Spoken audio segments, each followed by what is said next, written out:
وما أبرئ نفسي إن النفس لأمارة بالسوء إلا ما رحم ربي إن ربي غفور رحيم. وقال الملك ائتوني به أستخلصه لنفسي فلما كلمه قال إنك اليوم لدينا مكين أمين. قال اجعلني على خزائن الأرض إني حفيظ عليم. وكذلك مكنا ليوسف في الأرض يتبوأ منها حيث يشاء نصيب برحمتنا من نشاء ولا نضيع أجر المحسنين. ولأجر الآخرة خير للذين آمنوا وكانوا يتقون. وجاء إخوة يوسف فدخلوا عليه فعرفهم وهم له منكرون. ولما جهزهم بجهازهم قال ائتوني بأخ لكم من أبيكم ألا ترون أني أوفي الكيل وأنا خير المنزلين. فإن لم تأتوني به فلا كيل لكم عندي ولا تقربون. قالوا سنراود عنه أباه وإنا لفاعلون. وقال لفتيانه جعلوا بضاعتهم في رحالهم لعلهم يعرفونها إذا انقلبوا إلى أهلهم لعلهم يرجعون. فلما رجعوا إلى أبيهم قالوا يا أبانا منع منا الكيل فأرسل معنا أخانا نكتل وإنا له لحافظون. قال هل آمنكم عليه إلا كما أمنتكم على أخيه من قبل فالله خير حافظا وهو أرحم الراحمين. ولما فتحوا متاعهم وجدوا بضاعتهم ردت إليهم قالوا يا أبانا ما نبغي هذه بضاعتنا ردت إلينا ونمير أهلنا ونحفظ أخانا ونزداد كيل بعير ذلك كيل يسير. قال لن أرسله معكم حتى تؤتون موثقا من الله لتأتونني به إلا أن يحاط بكم. فلما آتوه موثقهم قال الله على ما نقول وكيل. وقال يا بني لا تدخلوا من باب واحد وادخلوا من أبواب متفرقة وما أغني عنكم من الله من شيء إن الحكم إلا لله عليه توكلت وعليه فليتوكل المتوكلون. ولما دخلوا من حيث أمرهم أبوهم ما كان يغني عنهم من الله من شيء إلا حاجة في نفس يعقوب قضاها وإنه لذو علم لما علمناه ولكن أكثر الناس لا يعلمون. ولما دخلوا على يوسف آوى إليه أخاه قال إني أنا أخوك فلا تبتئس بما كانوا يعملون. فلما جهزهم بجهازهم جعل السقاية في رحل أخيه ثم أذن مؤذن أيتها العير إنكم لسارقون. قالوا وأقبلوا عليهم ماذا تفقدون. قالوا نفقد صواع الملك ولمن جاء به حمل بعير وأنا به زعيم. قالوا تالله لقد علمتم ما جئنا لنفسد في الأرض وما كنا سارقين.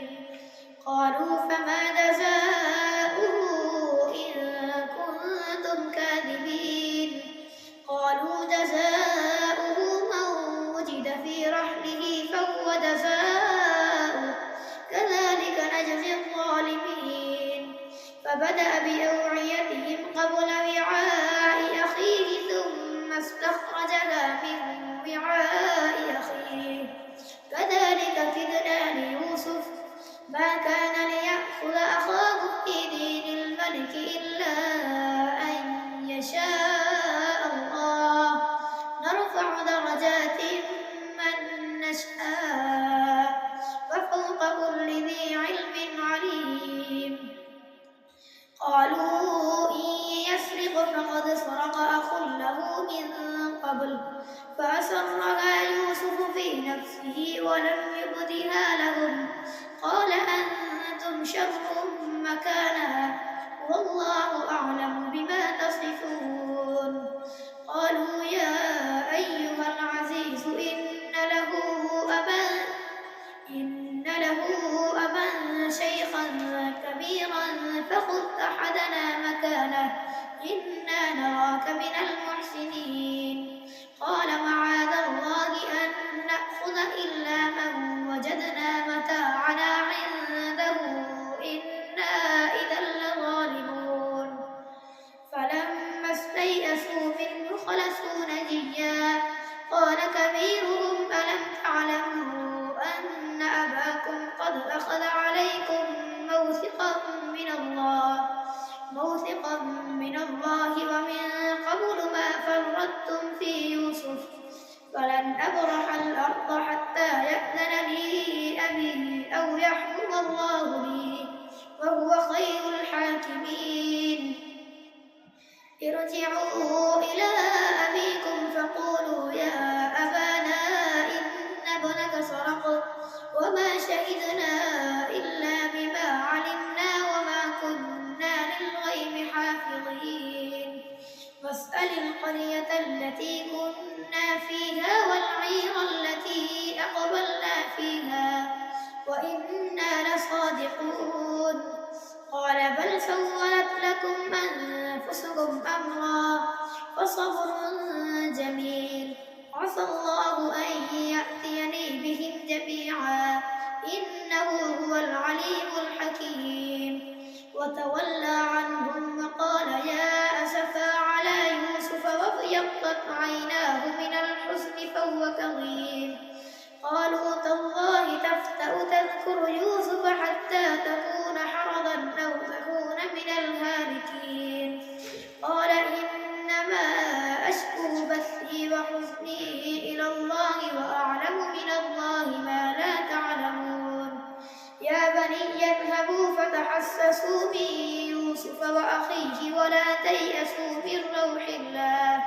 إنه لا ييأس من روح الله إلا القوم الكافرون فلما دخلوا عليه قالوا يا أيها العزيز مسنا وأهلنا الضر وجئنا ببضاعة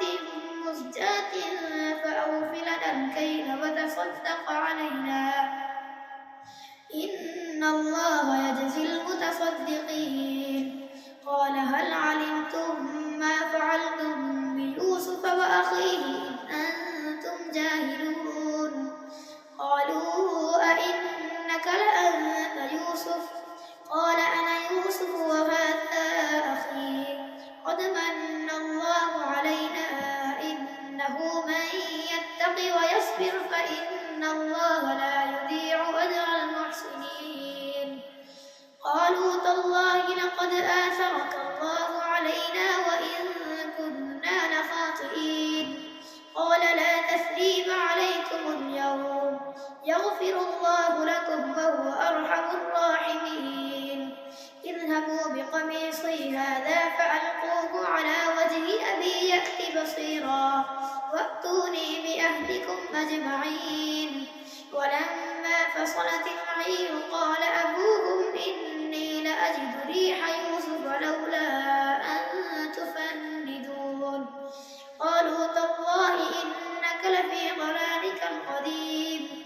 فلما أن جاء البشير ألقاه على وجهه فارتد بصيرا قال ألم أقل لكم إني أعلم من الله ما لا تعلمون قالوا يا أبانا استغفر لنا ذنوبنا إنا كنا خاطئين قال سوف أستغفر لكم ربي إنه هو الغفور الرحيم فلما دخلوا على يوسف آوى إليه أبويه وقال ادخلوا مصر إن شاء الله آمنين ورفع أبويه على العرش وخروا له سجدا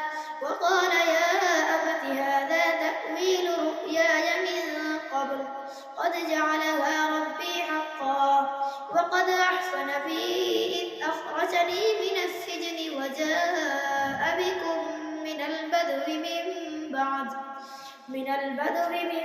بعد أن نزغ الشيطان بيني وبين إخوتي إن ربي لطيف لما يشاء إنه هو العليم الحكيم رب قد آتيتني من الملك وعلمتني من تأويل الأحاديث فاطر السماوات والأرض أنت وليي في الدنيا والآخرة توفني مسلما وألحقني بالصالحين ذلك من أنباء الغيب نوحيه إليك وما كنت لديهم إذ أجمعوا أمرهم وهم يمكرون وما أكثر الناس ولو حرصت بمؤمنين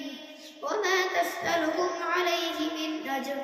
إن هو إلا ذكر للعالمين وكأي من آية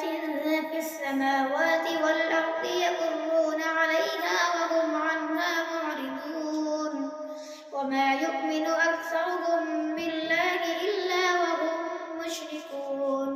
أفأمنوا أن تأتيهم غاشية من عذاب الله أو تأتيهم الساعة بغتة وهم لا يشعرون قل هذه سبيلي أدعو إلى الله على بصيرة أنا ومن اتبعني وسبحان الله وما أنا من المشركين وما أرسلنا من قبلك إلا رجالا نوحي إليهم من أهل القرى أفلم يسيروا في الأرض فينظروا كيف كان عاقبة الذين من قبلهم ولدار الآخرة خير للذين اتقوا أفلا تعقلون حتى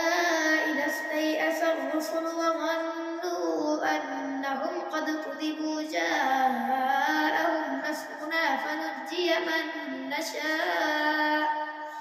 ولا يرد بأسنا عن القوم المجرمين لقد كان في قصصهم عبرة لأولي الألباب ما كان حديثا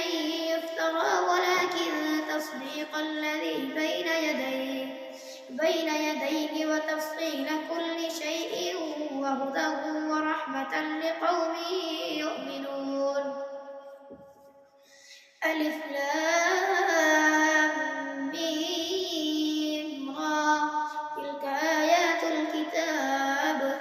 والذي أنزل إليك من ربك الحق ولكن أكثر الناس لا يؤمنون الله الذي رفع السماوات بغير عمد ترونها ثم استوى على العرش وسخر الشمس والقمر كل يجري لأجل مسمى يدبر الأمر يفصل الآيات لعلكم بلقاء ربكم توقنون وهو الذي مد الأرض وجعل فيها رواسي وأنهارا ومن كل الثمرات جعل فيها زوجين اثنين يغشي الليل النهار إن في ذلك لآيات لقوم يتفكرون وفي الأرض قطع متجاورات وجنات من أعناب وزرع ونخيل سنوان وغير سنوان يسقى بماء واحد ونفضل بعضها على بعض في الأكل إن في ذلك لآيات لقوم يعقلون وإن تعجب فعجب قولهم أإذا كنا ترابا أإنا لفي خلق جديد أولئك الذين كفروا بربهم وأولئك الأغلال في أعناقهم وأولئك أصحاب النار هم فيها خالدون ويستعجلونك بالسيئة قبل الحسنة وقد خلت من قبلهم المثلات وإن ربك لذو مغفرة للناس على ظلمهم وإن ربك شديد العقاب ويقول الذين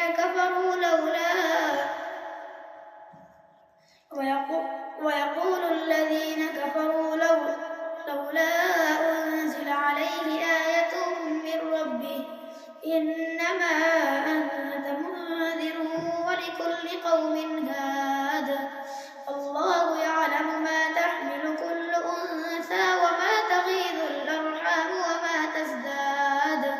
وكل شيء عنده بمقدار عالم الغيب والشهادة الكبير المتعال سواء منكم من أسر القول ومن جهر به ومن هو مستخف بالليل وسارب بالنهار له معقبات من بين يديه ومن خلفه يحفظونه من أمر الله إن الله لا يغير ما بقوم حتى يغيروا ما بأنفسهم وإذا أراد الله بقوم سوءا فلا مرد له وما لهم من دونه من وال هو الذي يريكم البرق خوفا وطمعا وينشئ السحاب الثقال ويسبح الرعد بحمده والملائكة من خيفته ويرسل الصواعق فيصيب بها من يشاء وهم يجادلون في الله وهو شديد المحال له دعوة الحق والذين يدعون من دونه لا يستجيبون لهم بشيء إلا كباسط كفيه إلى الماء ليبلغ فاه وما هو ببالغه وما دعاء الكافرين إلا في ضلال ولله يسجد من في السماوات والأرض طوعا وكرها وظلالهم بالغدو والآصال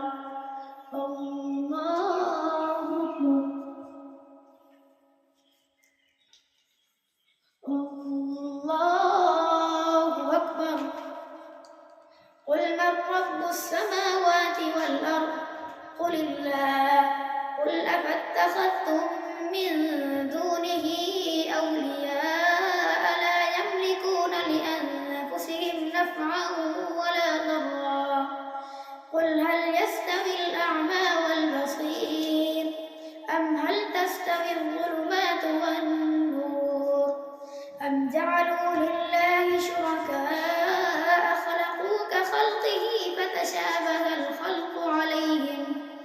قل الله خالق كل شيء وهو الواحد القهار أنزل من السماء ماء فسالت أودية بقدرها فاحتمل السيل زبدا رابيا ومما يوقدون عليه في النار ابتغاء حلية أو متاع زبد مثله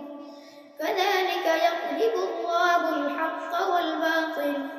فأما الزبد فيذهب جفاء وأما ما ينفع الناس فيمكث في الأرض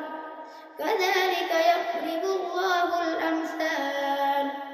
للذين استجابوا لربهم الحسنى والذين لم يستجيبوا له لو أن لهم ما في الأرض جميعا ومثله معه لافتدوا به أولئك لهم سوء